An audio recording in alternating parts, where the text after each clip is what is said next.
కాంగ్రెస్ ప్రభుత్వం గత ఎన్నికల్లో ఇచ్చిన 6 గ్యారంటీలను పూర్తి స్థాయిలో అమలు చేయాలని మాజీ ఎంపీపీ బాలకృష్ణ డిమాండ్ చేశారు.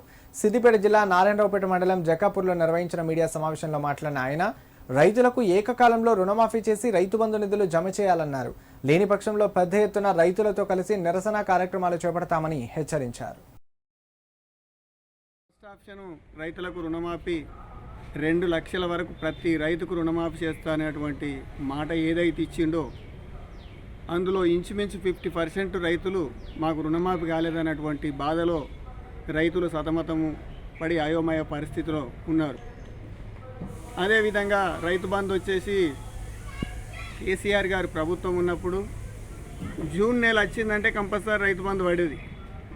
ఎకరాకు 5,000 చొప్పున పడేటువంటి అమౌంట్ జూన్ పోయింది, జూలై, ఆగస్టు, సెప్టెంబర్ అన్నట్టు ఇంత దాకా జరుపుకుంటే మళ్ళీ రేపు నవంబర్ నుంచి మళ్ళీ ఏసంగి పంటలకు స్టార్ట్ అయ్యేటువంటి తరుణం. రెండో పంట ఇప్పుడు మళ్ళీ మూడో పంటకు వచ్చే ఇచ్చినటువంటి ప్రభుత్వం వచ్చి నుండి రైతుకు ఎలాంటి రైతు భరోసా ఇస్తాను మీరు ఆయన 5,000 ఇచ్చిండు కానీ నేను 7,500 ఇస్తా అంటే ఆ 7,500 దేవుడేరు కానీ అసలు 5,000 గతిలేవురా బాబు అని రైతులు అది ఏ రకంగా వాళ్ళు నిన్ను తిట్టిపోసుకుంటారో అది మీకు తెలియదు. రైతులలో ఉన్నటువంటి ఆవేదన, వాళ్ళకు ఉన్నటువంటి బాధ, వాళ్ళు చేసేటువంటి కష్టానికి మీరు ఇస్తున్నటువంటి సహాయం ఇదేనా?